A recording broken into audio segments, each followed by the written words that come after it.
আসসালামু আলাইকুম প্রিয় শিক্ষার্থীরা, জাগরিকে আজকে আমি আলোচনা করব ষষ্ঠ শ্রেণীর বাংলা বইয়ের ৪২ নম্বর পৃষ্ঠা নিয়ে। শিক্ষার্থীরা, ৪২ নম্বর পৃষ্ঠায় দেওয়া আছে অর্থ বুঝে বাক্য লিখি। নিচের শব্দগুলো ব্যবহার করে মুখ্য অর্থ এবং এক বা একাধিক গৌণ অর্থের প্রয়োগ দেখাও। শিক্ষার্থীরা, এর আগের ক্লাসে আমি মুখ্য অর্থ এবং গৌণ অর্থ সম্পর্কে যে প্যারাটুকু দেওয়া ছিল, এরপর এই ছকের ভিতর যে মুখ্য অর্থ এবং গৌণ অর্থগুলো দেওয়া ছিল এগুলো কিন্তু বুঝে দিয়েছি। তো আজকে যে কাজটি আমাদের করতে হবে, এখানে বেশ কিছু শব্দ দেওয়া আছে, এই শব্দগুলো ব্যবহার করে মুখ্য অর্থ এবং গৌণ অর্থের প্রয়োগ দেখাতে হবে। শিক্ষার্থীরা, চলো আমরা এই শব্দগুলোর মুখ্য অর্থ এবং গৌণ অর্থ দেখে নিই।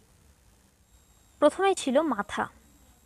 মাথা বলতে যে ছবিটি বা যে ধারণাটি আমাদের চোখের সামনে আসে সেটাই হচ্ছে মাথায়ের মুখ্য অর্থ।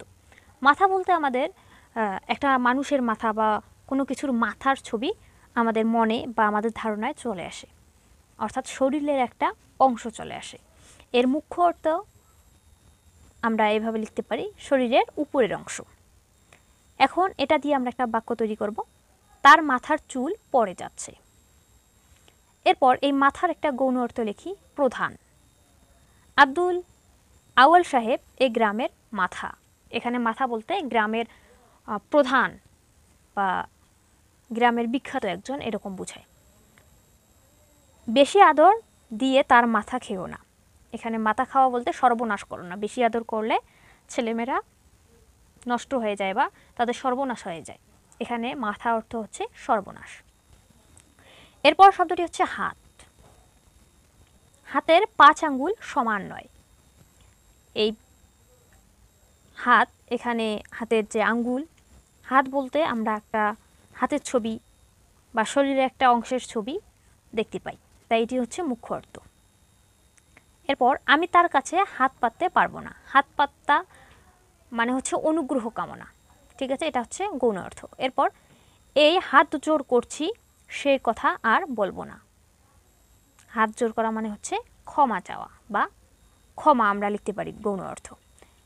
এরপরে আছে কাঁচা। কাঁচা এর মুখ্য অর্থ আমরা লিখব অপক্ব। কাঁচা বড়ই ভীষণ টক। এই কাপড়ের রং কাঁচা। কাপড়ের রং, রং কাঁচা বলতে সেটা স্থায়ী নয়, এটা হচ্ছে গৌণ অর্থ। চিঠিটা কাঁচা হাতে লেখা। কাঁচা হাত বলতে অদক্ষ হাতে লেখা। এরপরে আছে কাটা। পুরনো গাছগুলো কাটা ঠিক হয়নি। এখানে কাটা বলতে কর্তন করা বা ছেদন করা। কথাটি শুনেই সে জিভ কেটে সরে গেল।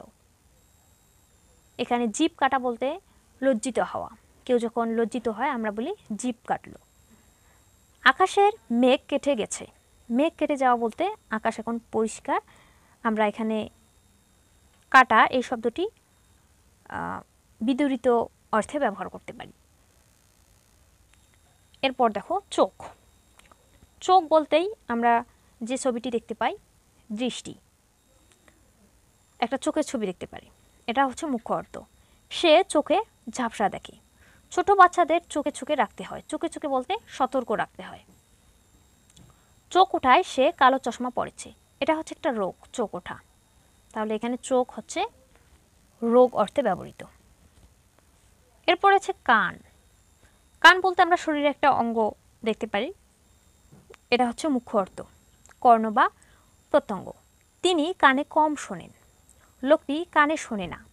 কানে শোনে না বলতে আমরা কানের ছবি কিন্তু দেখতেছি না, লোকটা কানে শোনে না, অর্থাৎ সে বধির। এখানে কান অর্থ হচ্ছে বধির। স্যারের কথায় কান দাও। এই কারো কথায় কান দাও বলতে হচ্ছে মনোযোগ দেওয়া। এখানে মাথা কান অর্থ হচ্ছে মনোযোগ।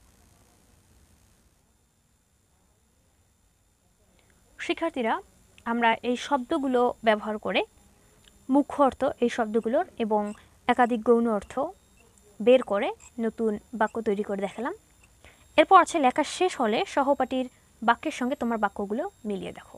আমরা যে বাক্যগুলো দেখলাম এই বাক্যগুলোর সঙ্গে তোমার বন্ধু যে বাক্য লিখেছে সেগুলো মিল করে দেখতে হবে। তো শিক্ষার্থীরা, আজকের ক্লাস আর লম্বা করছি না, আজ এখানেই শেষ করছি। পরবর্তী ক্লাসে দেখো একটি কাজ দেওয়া আছে, প্রতিশব্দ নিয়ে দেওয়া আছে এবং নিচে একটি ছক দেওয়া আছে, এটি পূরণ করতে হবে। শিক্ষার্থীরা, এই অংশটুকু আমি পরবর্তী ক্লাসে আলোচনা করব।